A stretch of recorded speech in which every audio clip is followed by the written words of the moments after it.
This is the Savvy Investor Podcast.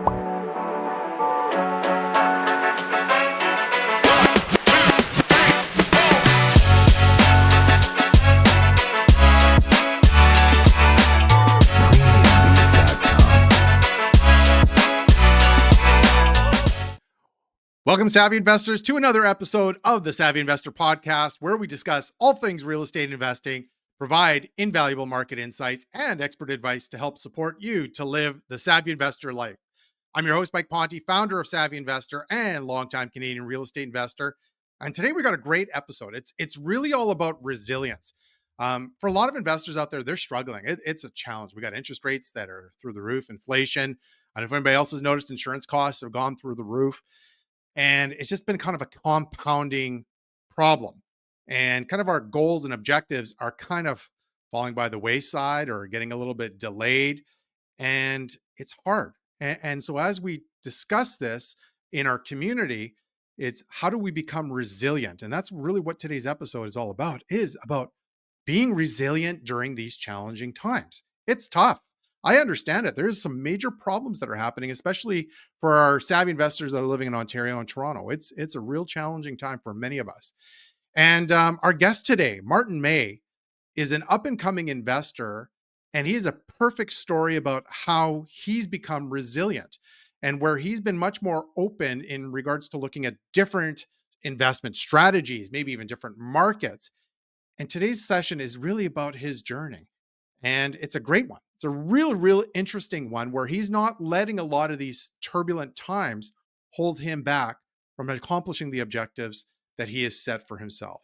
So again, today's session is really about Martin Mei's real estate investing journey, where he started his investing career wholesaling. For a lot of us, that's where we began. He's went from wholesaling to BRRRR strategy. Then he started focusing investing in Atlantic Canada, because in the market that he was initially investing in, which you'll have to catch the episode to watch, wasn't working for him any longer. Started investing in multifamily and properties, and then started to make a real big shift to self-storage investing into the United States as well. It's an excellent episode. So there's going to be three key things that we're going to be going over in today's discussion that you want to catch. It's how to be much more open-minded looking at different strategies. For a lot of us, we've been educated on a specific strategy, which may or may not be working for us any longer. So how do we pivot? How do we look at exploring something else that is going to be maybe better suited to help us accomplish our goals? Secondly, is how to overcome the fear of investing in a completely different market, be it a different province or even internationally. So Martin's going to be sharing a little bit of some key strategies and things that he's done to help him overcome that fear, and obviously setting up his right team to be successful in his venture. Last but not least is the power of self-storage investing in the United States. And for a lot of us, we're focused on maybe multifamily investing, maybe single family, but investing in self-storage is one of those, pie in the sky dreams. And so we are going to learn the goods, the bads, the uglies when it comes to self-storage and some of the lessons he's learned, especially investing in the US. So if this is a strategy you're interested in maybe pursuing in the future, you definitely want to check out this episode. It's an excellent interview. Martin Mei sharing his investment journey and overcoming challenges, but most importantly, is being resilient. We hope you enjoyed this episode. But before we begin, we want to highlight this episode's sponsor. This episode's trusted partner sponsor is brought to you by Green Mortgages. Are you looking for a quality mortgage broker for your investment team to help fund your next project? Then reach out to Kyle Green and his team to help you get your mortgage approved. Green Mortgages have been specializing in working with real estate investors since 2008. 80% of their clients are real estate investors, and they've successfully funded over $1 billion worth of both commercial and residential mortgages. When it comes to proper structuring of a real estate portfolio, the Green Mortgage team has experts that can help provide feedback on how to make your mortgage tax deductible and how to structure financing to purchase the maximum number of properties. If you're looking for the right support to help fund your next real estate investing project, reach out to the Green Mortgage team to book your free consultation. To learn more about Green Mortgages, please see the show notes to visit their website. Contact Green Mortgages to get your mortgage approved today. Welcome, Savvy Investors, to another episode of the Savvy Investor Podcast. Today, extremely honored to bring in Martin Mei to the show. Very experienced individual doing some very interesting things here, both in Canada, in the US. And the one thing you're going to find really interesting is just his diversification in his investing journey when it comes to different investment strategies. So, again, very, very excited to have Martin here. Martin, great to see you. Thanks for jumping in and partaking in our the Savvy Investor Show. Absolutely, man. Hey, thank you so much for having me on. I was looking forward to this. Very, very good. So, you know what? Like I said, it was kind of interesting. I was looking and reading a little bit about your bio and a very, very diverse investment journey. And the thing that's quite interesting is you started your journey in 2019, and so it hasn't been that long. And so you've been doing some pretty interesting things. So maybe, if you wouldn't mind, just share a little bit about your investing journey, what you've been up to, and how you got started and why you got started. Yeah, absolutely. That's a fantastic question. I'd love to give you the whole story behind how I got into real estate. Essentially, when I was looking for my first property to buy, instead of buying a condo, I decided to get into investment properties and try to do house hack. Right. So the whole rich dad poor dad assets versus liability really resonated with me, just like most real estate investors. But I was still working full time at the time. Right. So I was living in Montreal and decided to go in on this bit rundown of a duplex. Had no idea what I was doing. Didn't have any background in construction or managing tenants. I just knew, if I live in one room and I can really sacrifice my quality of life and living standards to make sure, I don't have to pay rent, I don't have to pay mortgage, and the rest of the property can take care of, all the monthly expenses. So that's really where the idea came from. I think just me being extremely frugal and trying to save some money. But from that, venture, I was able to help provide a roof over my mom as well. So me and my mom were both immigrants, so it meant a lot for us, more than just financially. It truly felt like we finally have a piece of land, we have a piece of property in the beautiful country of Canada. And also, we started doing some renovations, trying to improve the value of our property. Made a bunch of mistakes, hired the wrong people. One of the classic mistakes we made, we actually wanted, because we're renting our room per room, we're like, we want to provide the maximum comfort for our tenants. So we decided to rip out perfectly fine drywall and put in soundproofing material.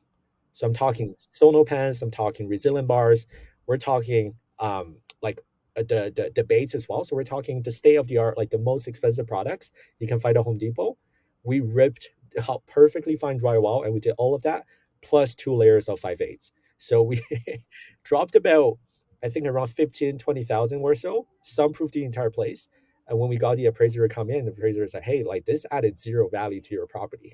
I don't know why you did that. You should have spent that money on the kitchen, on the bathrooms. Um, Anyways, fast forward, a couple months later, I realized that a market like New Brunswick, where there's better tenancy laws for the landlords, better cash flow. I literally came across that market because I was on a trip with my partner at the time, and then we were looking for an apartment for her to rent.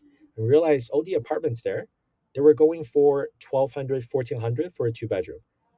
And I was telling my partner at the time, hey, this is how much money I can charge in Montreal.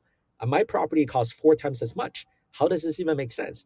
So at the time, I actually didn't let her rent anything. I was like, this makes no sense. Let's just try to buy a property and do exactly what we did in Montreal.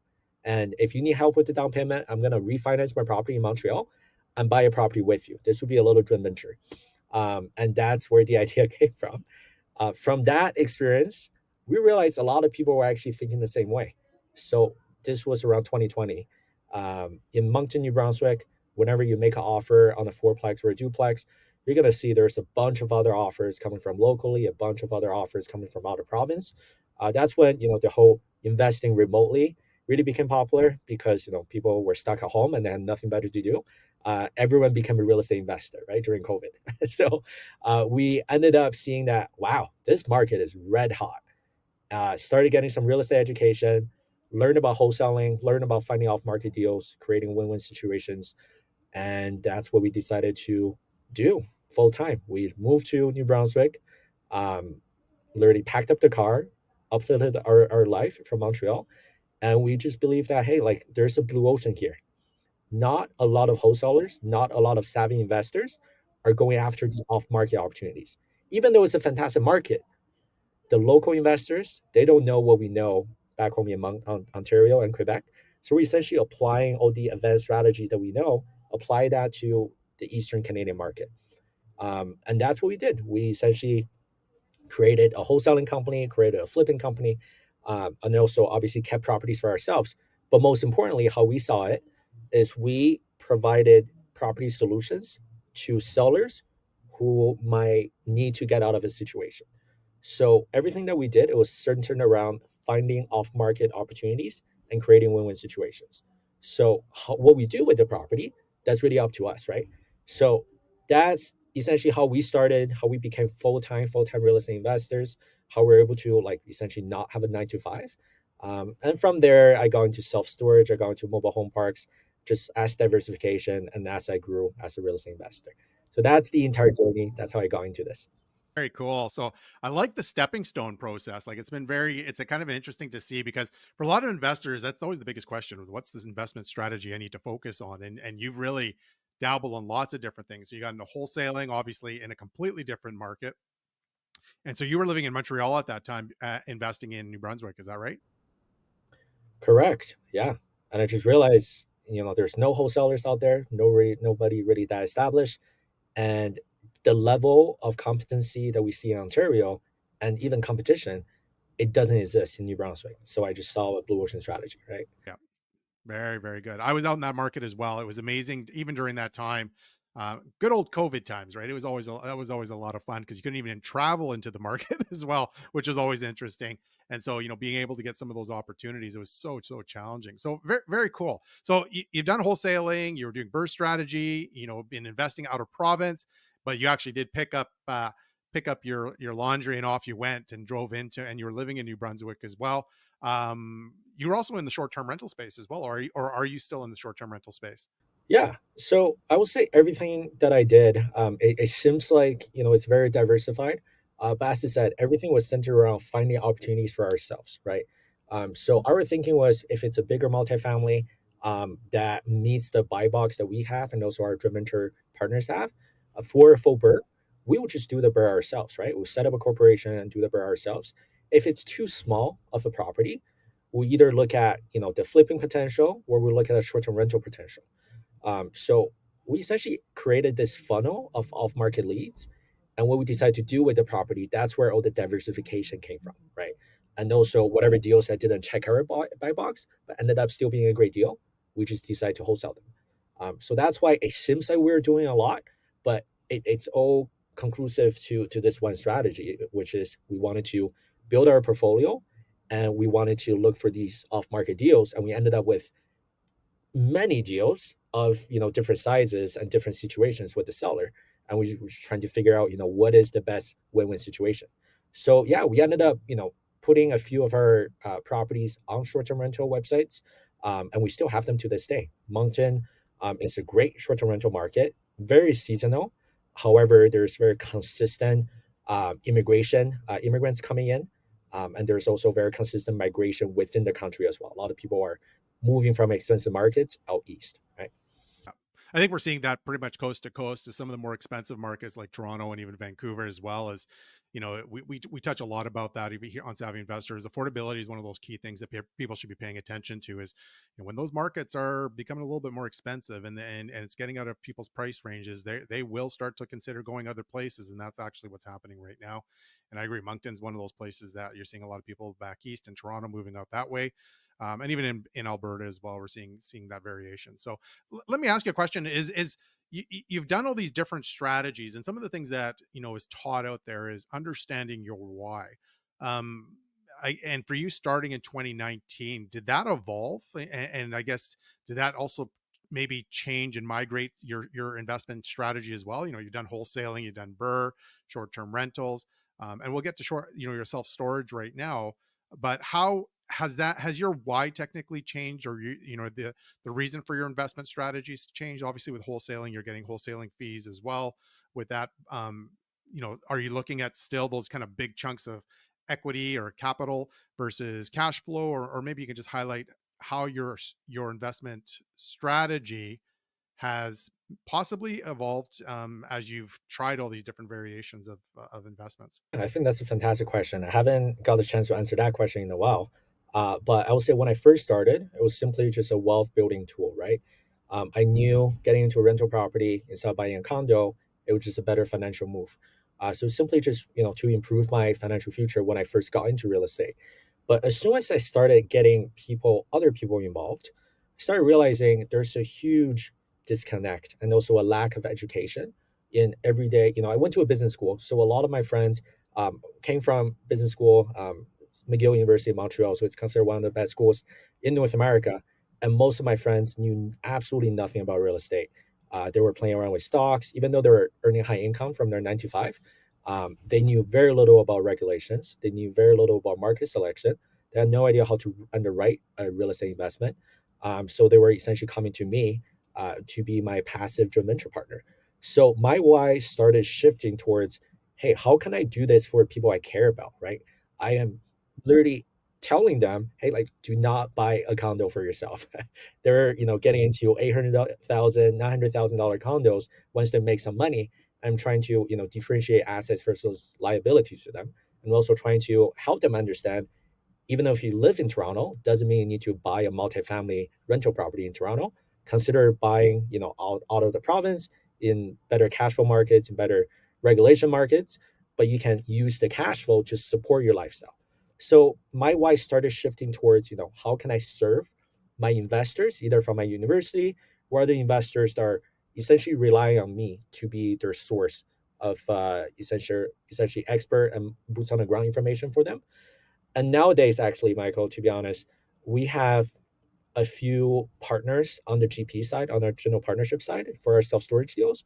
And a few of them are still working full time. They still have 9 to 5s. And I know they are essentially, they're getting less and less motivated the more they get into our venture, because they realize, wow, I can create a future for myself, and I'm solely responsible for my financial future. I don't have to rely on my boss to tell me, how much of a raise I get to have, right? So even though some of my partners I work with, they have really impressive jobs, but they're starting to get really unmotivated at their 9 to 5s, the more they get involved with me in self storage. So my why has actually shifted towards, I want to create that financial freedom for my partners, more than just the financial partners, but also the GP partners, so that they can fully retire from their job and actually have that, entrepreneurial bug and literally work on a venture that they have full ownership of, that they fully care about, that they can write their own destiny. So that's honestly what's getting me up every single day in the morning, is that, hey, I'm not just working on myself and not just working for my own family. I have this duty to make sure that I can carry everyone that believes in me, everyone that trusts me enough to work with me. I want to make sure that they're taken care of as well. Very good. And that's the reason why you should be partnering in the first place. And I hope everybody's kind of listening to that. It's not always just about you. You got to take care of your partners. And there's a vision and goal that they're trying to accomplish, no different than yourselves. We all got into this game to better our future. And at the same time, if you are working with money partners, they are leaning on you. They're trusting you with their capital to do and help facilitate that. So I love that, Martin. That's so, so good. And it's actually a little refreshing, especially with a lot of the news that's out there. There's some challenges, let's just call it that way, and especially in the Ontario market and BC as well. And I guess maybe this is probably a perfect segue to talk about kind of what you've been doing now. Is you've pivoted further, like, for you to start in 2019 and brave the whole out of province investing side. That's an obstacle for a lot of people as well, is being open to looking at different markets. But you've also you've been very, very brave in regards to not only maybe investing in the US, but you've also changed a strategy yet again. And this is probably one where a lot of people are going to be listening, is about self-storage. So maybe you can highlight about your journey in self-storage, in both Canada and the US. And maybe some of the differences between the two.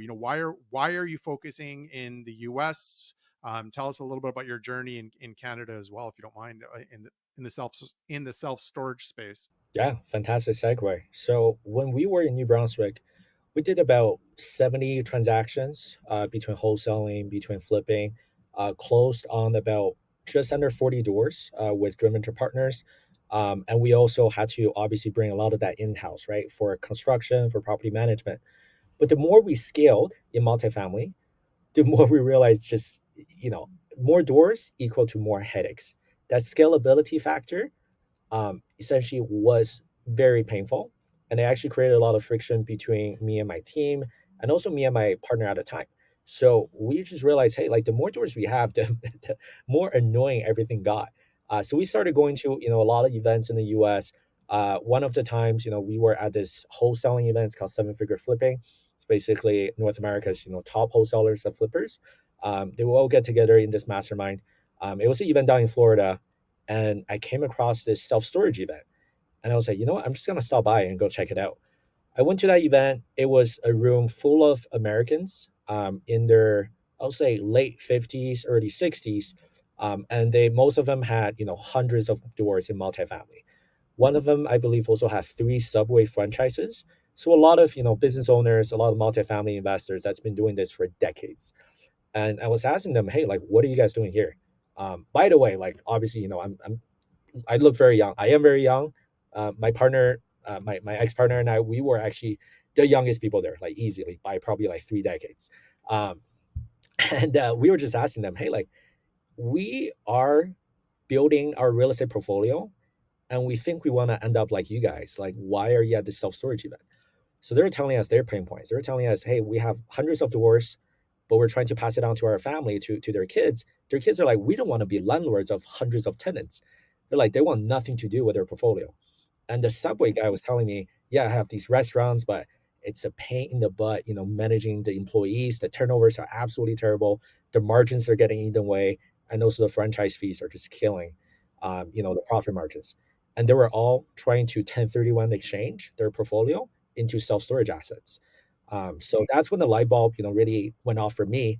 At first, to be honest, it was very much a shiny object syndrome. I was like, wow, that sounds really sexy. Without tenants, no tenancy laws, no sheet metals and only sheet metals and concrete, no drywall. Uh, but after doing further research, and also after doing some ownership lookup and research about my facilities, all the self storage facilities on the east coast of Eastern Canada, I realized a phenomenon. Essentially, a lot of these self storage facility in Eastern Canada, they're owned by institutions already, about 60% of them. And I sent every one of them a letter, the mom and pops and the institutions, asking them if they were looking to sell. That's my approach at finding off market multifamily opportunities as well. However, in the US, most of self storage facilities, about 70% of them, are actually owned by mom and pop operators. So the ownership structure is actually flipped, right? So in Canada, self storage is extremely institutionalized, but in the US, it's still mostly dominated by mom and pop. But these massive REITs like Public Storage, Extra Space, where private equity companies like U-Haul um, combined together in the US, they only control less than 30% of the entire market share. But they're looking for market consolidation. You're seeing these REITs are buying each other out. They're trying to consolidate the market. They're trying to have as much um, pie, a piece of the pie as possible, right, in the self-storage industry. So that presents an excellent opportunity if you're in that space and you have a significant portfolio. Instead of selling it from Michael to Martin when you're ready to sell, you actually sell it from Michael to Public Storage. What that means is, it's a way easier buyer to deal with in terms of, their due diligence, but at the same time, they're willing to buy at a more compressed cap rate because their cost of capital is a lot cheaper, and they're simply just looking to buy it to get more market shares.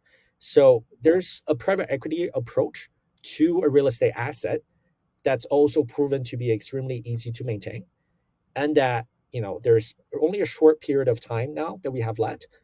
The fact that these institutions are still looking to consolidate the market, we don't know how long that's going to go on for, but as where it stands right now, they still only control a very small piece of the market, and they're extremely bullish on acquiring more and more facilities to under their brands.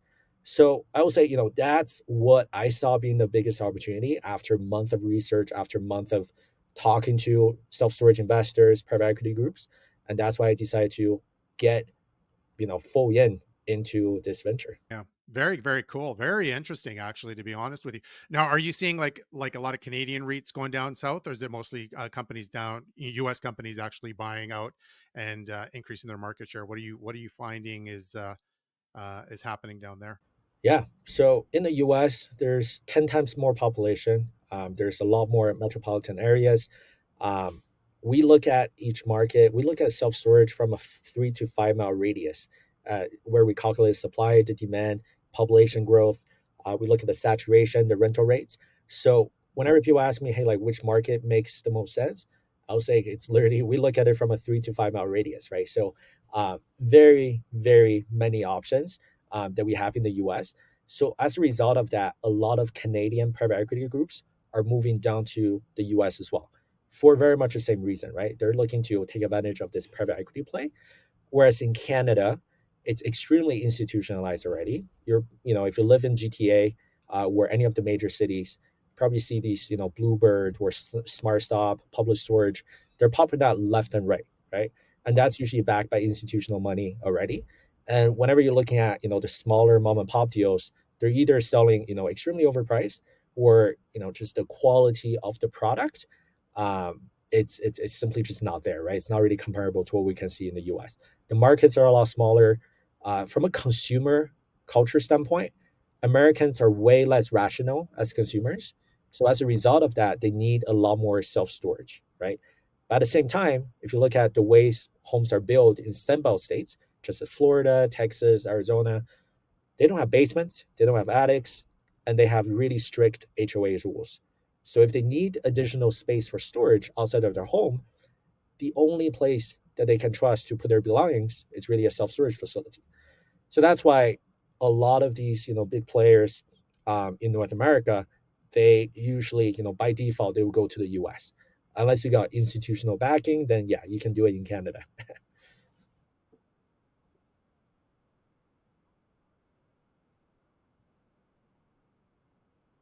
Yeah, absolutely. It's very similar to, I'll compare that to a condo association, usually.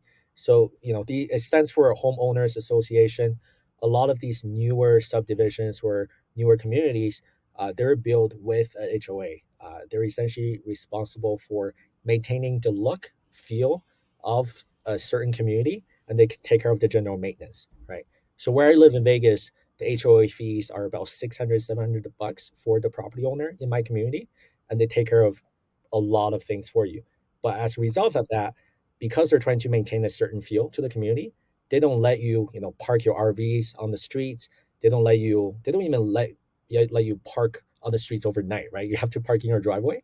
And if you're trying to, do anything different to, let's say, your exterior paint, if you're trying to, let's say, build a shed in the backyard, you have to seek for the approval of the HOA. And usually, if it dramatically changes how the community looks, it's not going to get approved. Got it. Perfect. Thank you for sharing that just for everybody that's listening. So let me ask you, in the due diligence side, you've been in the Canadian market, you've invested in multifamily in New Brunswick as well. Very, very diverse, lots of cool things, lots of really interesting things. But when it comes to self-storage, and specifically on the selection process, what are some of the due diligence things that you do? And when I say due diligence, it's obviously, the market research. There's going to be people that are like, hey, I'm interested in self storage. It sounds really, really cool. I don't have to deal with tenants and toilets. Everything you said, Martin, is resonating with me. Is there a specific process that you follow? Number one, in specific markets to be focusing on that you wouldn't mind sharing with our listeners, and then secondly, what are some of the key criterias you're looking for in markets, and then also in the self storage itself for the potential of acquiring? Great question. So my team and I, we look at about 25 deals every single week. We make, essentially offers on the ones we like. And where we get the 25 deals from, part of it is from, realtors, part of it is from wholesalers. But we're also starting to aggressively look for these off-market deals, just like the way we did back in New Brunswick, right? So we're essentially applying what we learned in residential real estate and trying to apply that to commercial real estate. So the first step is actually we always take a look at the market first, right? So we want to see whatever market that it's in. For example, if it's in um, Dallas, Texas, want to see how diverse the economy is, right? Is this market only dependent on one economic driver? And we tend to stay away from those, right? We want the economy to be extremely diversified. We want to see their proof of strong population growth, of rent growth on the residential side, And then we dive deeper from a 3 to 5 mile radius standpoint from this wherever this facility is. There are many data aggregator tools that you can take advantage of. One of them is called Radius Plus. You simply go on that site, type in the address of the facility. That tool generates for you in the 3 to 5 mile radius what the population size is, how much square foot of self storage is currently available, how many facilities are your competitors, right, in this immediate area that you get to serve, and it gives you a number that a KPI that's called square foot per capita. So that's essentially a metric to track whether or not this area is oversupplied or undersupplied. Because usually we compare that to the national benchmark average, which is about 7 square foot per capita across the US. In Canada, that number is about 3 square foot, 3.5 square foot per capita. Um, so that would probably, it would take about like 30 seconds, right, for me to find that information. And then another layer is looking at the rental rates and the occupancy, right? So self storage is similar to a grocery store. You are not going to price shop a little too much. You're simply going to go to whatever is the closest to where you live, right? Just like you're not going to travel 30 minutes away just to save, a couple bucks on a dozen of eggs. You're going to go to the grocery store that's the closest to you. So that's why whenever you have too many self-storage facilities in the same area, when meaning that it's oversupplied, usually the rates will be sacrificed by that and the occupancies are usually suffering from the current facilities. So once you're past, the initial checking of the metric of the square foot per capita, we actually do some secret shopping as well. So this is where it takes a little more time. We essentially look at all the competitor facilities in the area and we check out what kind of rates they're charging comparing to the subject property and what kind of occupancy levels they have. Sometimes maybe they don't even have that information online. Maybe they don't even have a website. We have to actually call in and pretend that we're renting a facility, we're renting a unit, just to get some information out of the property manager. From there on, that's my level of underwriting. Then, if it checks all of my boxes and it passes, it shows that there's a clear value add that we can apply to. I pass it on to my CFO, whose name is Roderick. He is the one that essentially calculates with the strategy that we have for value add, how much internal rate of return we're able to generate for our investors over a 5 year period. So he essentially upload that into our discounted cash flow model and treat it literally as a private equity play, right? Because we are in the syndication space, we work with a lot of accredited investors. We have a minimum criteria of how much we need to generate for our investors. So that's our process of the initial due diligence. We call it our investment committee. And we meet about every 2 days to look at all the deals that I've screened on our pipeline. Very, very good. This is some good stuff. Thanks for sharing this. So let me ask you now, there's going to be a lot of people that are going to be listening to this and they're in the multifamily space. And just like you, they've gone up and they've taken the stepping stones to BRRRR, the fix and flip, now in multifamily. Multifamily is obviously based on net operating income and obviously cap rates as well. But again, it's a little bit different in what you're talking. You're talking price per square foot. And is that kind of a measurement that you're normally using when it comes to storage, number one? Secondly, is that kind of the benchmark is comparing price per foot compared to the per capita and how this property is performing?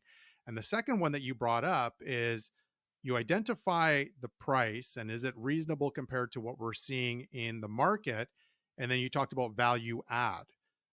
What do you do for value add in self storage to increase valuation? Again, we're joking around. Is this like, well, we can put granite countertops in this multifamily, get a higher. How do you do that in storage when it's just like again walls and lighting and all that wonderful stuff? How do you add value add in storage in self storage? Fantastic question. So it really comes down to one thing, right? How do you increase your net operating income?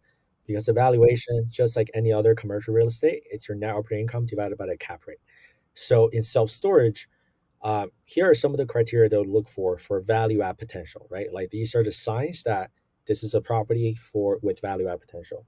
So whenever if we don't see a website, if the current facility operator doesn't even use a website, that means the current customers can't find the pricing information online. And it's an additional pain point for them to essentially put in the credit card and rent the self storage. And guess what? A lot of these facilities in the U.S., you actually have to just call a number.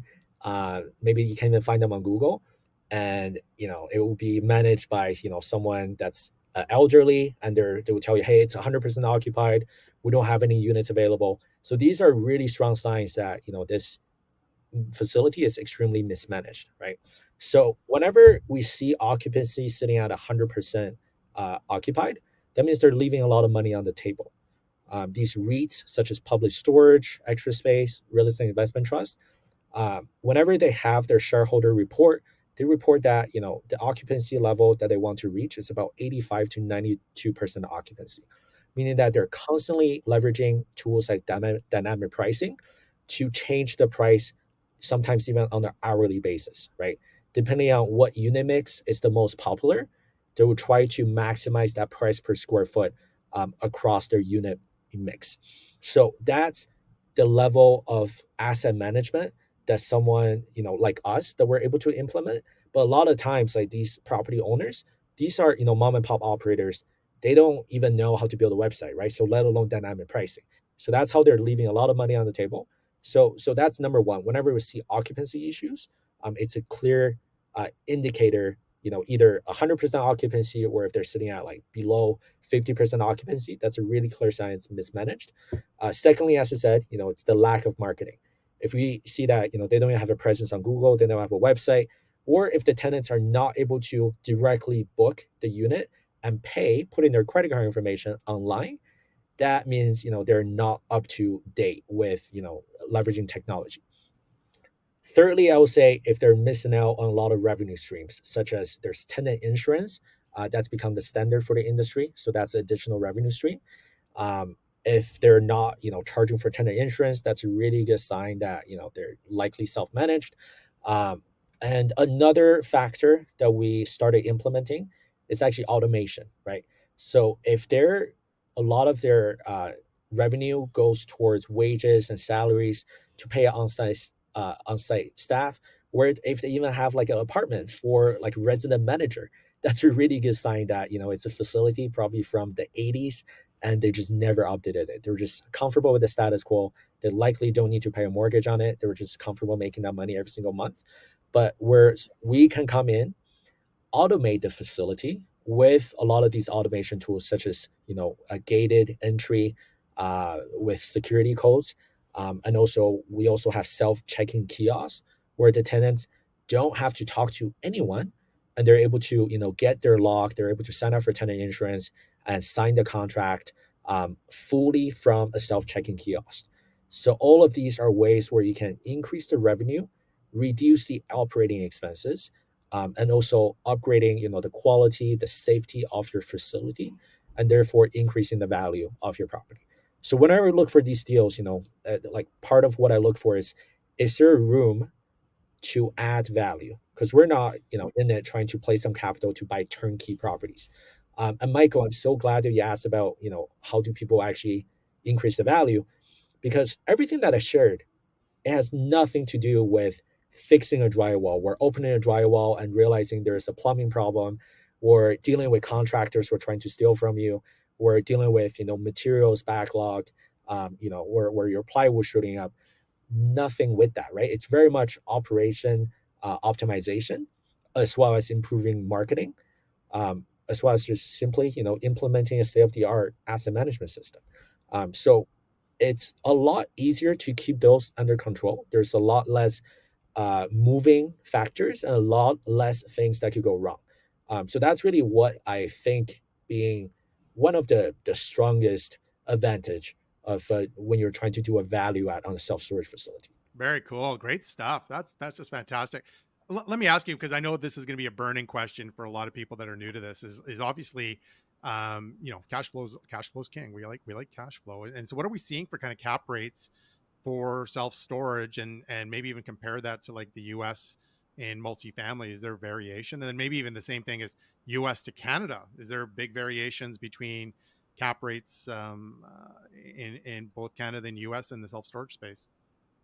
And Yeah, I know so really, I am talking in general terms, just to be very clear, right? Just kind of a rough idea based on where you're focusing on, right? And we're not going to tell, we're not going to share Martin's pinpoint location either. We're not going to create competition, right? We're just having a little fun. But I guess what is it? Are we seeing better valuations or better cap rates in self storage than we would see in multifamily, and then varying that between Canada and the US. Yeah, a great question. So it's really not black and white because it has two major factors, right? So the market that you're in, either primary market, secondary market, or tertiary markets, Yeah, or the class of the facility. for sure. So A class facilities are your, that's what you see in the major cities, Yep. multi-story, climate controlled, looks like a beautiful office building. Mm, But if you look a little closer, it's just a bunch of metal doors. So that's what we consider A class facilities. B class facilities usually have, partially climate controlled, but partially drive up. And usually it's on one level. And it has some of the security features, but it doesn't have the state of the art technology that A class facilities would have. C class facilities are usually the ones, maybe the roads are not even paved. It doesn't even have a fence. It doesn't have a website, and there's lack of security features. Definitely doesn't have any climate control. So I would say A class in the primary markets such as Dallas or Austin, you're looking at anywhere, especially in the past couple of years, you're looking at anywhere from 4.5 to around 6 cap. So it's definitely been really compressed because there's been so much institutional money that's been flooding in. But whenever we underwrite those properties in primary markets for A class, we're underwriting anywhere from 4.5 to 6 cap. For B class facilities, add another point or so to it. So I would say anywhere from 5.5 to 7.5. That's usually the cap rate that you're looking at.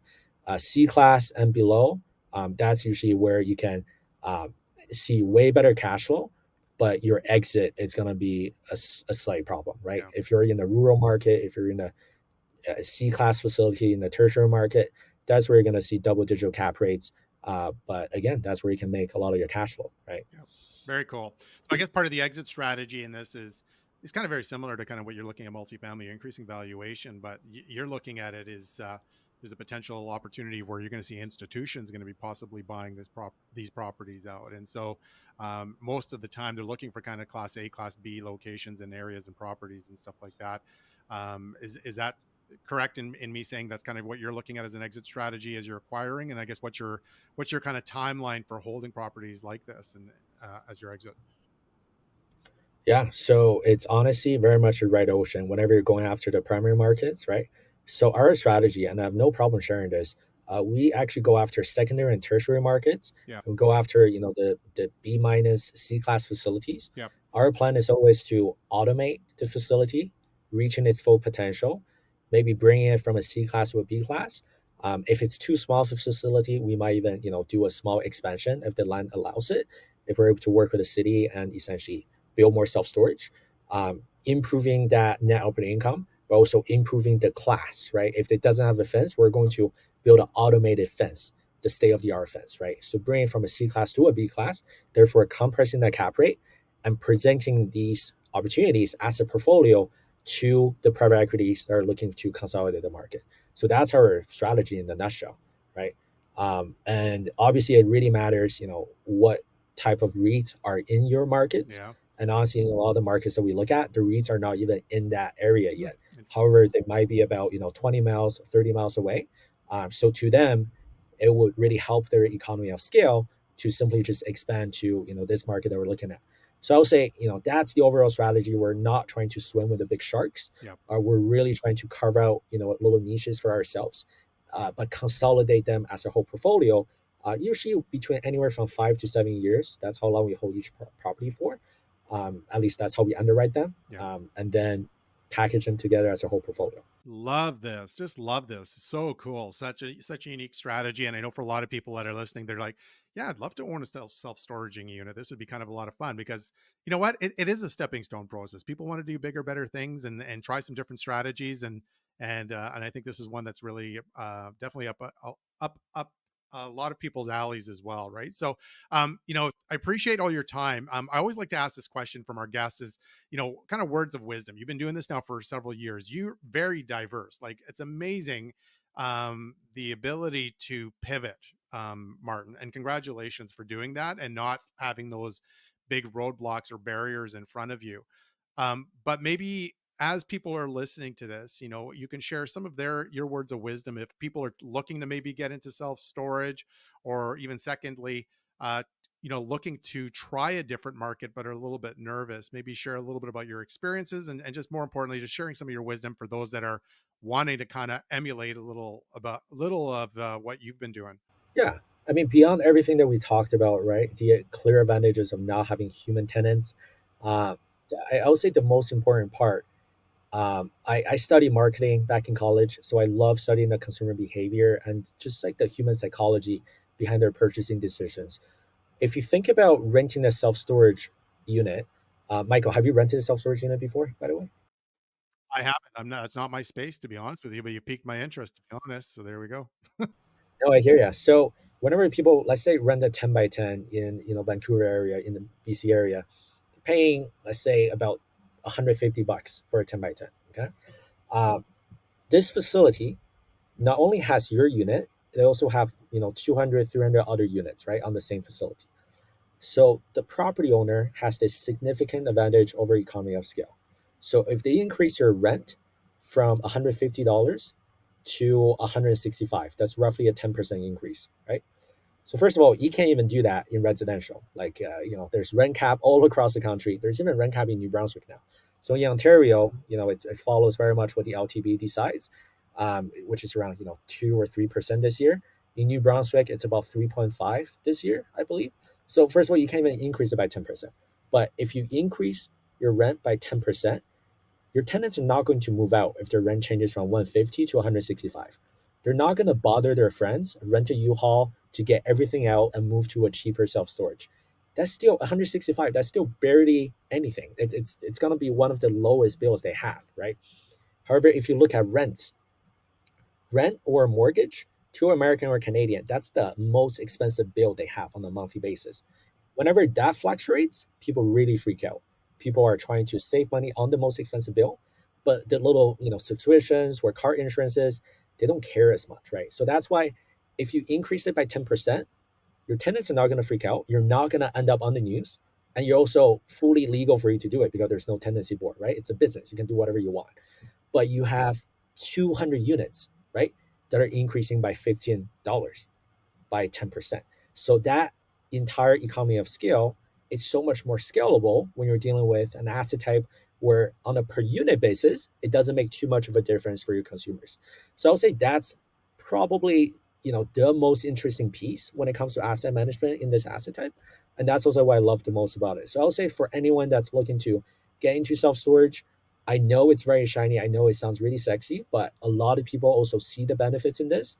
It's extremely, extremely saturated, especially in the markets that you think are very interesting. There's so many people who are looking at that. So unless you're willing to become a nerd like me in self storage, unless you want to, I always joke about this. When people don't invite me to parties anymore because you just end up talking about self storage and how great it is. So unless you want to be like me, like I always consider myself the best student of self storage. I will say there's so much to learn, and it's more complicated than multifamily, right? Another consideration as well is that what kills self storage is more self storage. And cities are, very loose about giving out permits as long as it's zoned, properly. Cities usually have no problem with you building a self storage there. So we see that, as a result of that, there's self storage popping up everywhere. And as a result, in the US, nationwide, self storage rental rates have dropped by around 12% across the board. So I would say, definitely make smart decisions, educate yourself instead of just, trying to get in on the property. Another mistake, a very common mistake I see a lot of investors I talk to make, they will essentially pick up like a 50 unit self storage building. They're like, hey, like I'm just gonna try it out. It only costs like 500,000. It's in this market, I already have multifamily buildings in. But guess what? If you have a 50 unit self storage building, you can't even afford to have a property manager, right? Like I think barely cash flows. So smaller, it's not always better in self storage. You want that scale to be able to pay for any maintenance. It's very similar to if you buy a semi detached, you're not that's not a rental property that's scalable. Like you can't even afford a property manager. Yeah, so that's also a huge thing that people should really consider before they dive into self storage.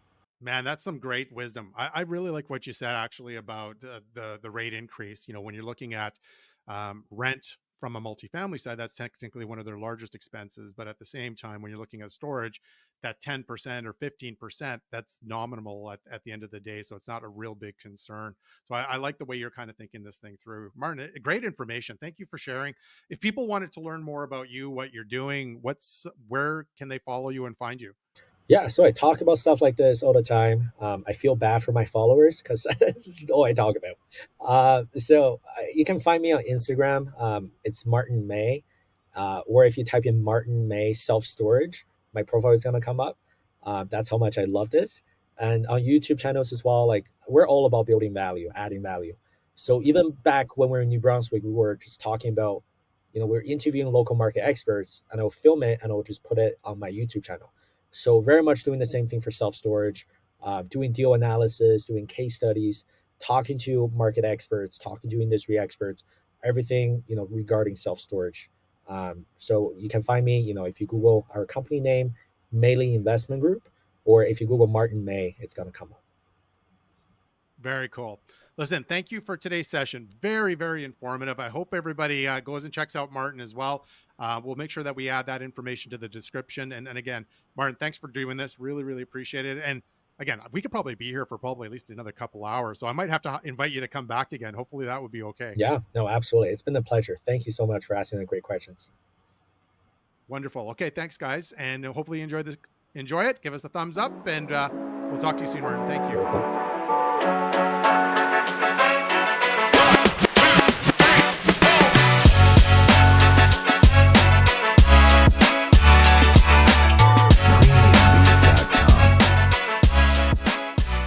The views and advice expressed on this podcast episode are solely those of the individuals participating and do not necessarily reflect the opinions or beliefs of the podcast host, its producers, or affiliated parties. All content shared is for entertainment purposes only and should not be considered as professional, financial, legal, or investment advice. Listeners and viewers are strongly encouraged to conduct their own research and consult with qualified professionals such as financial advisors, lawyers, and accountants before making any financial decisions or investments based on the information provided in this podcast or any related content. The podcast host and producers disclaim any responsibility for any actions taken by listeners as a result of information presented in this episode. Viewer and listener discretion is advised.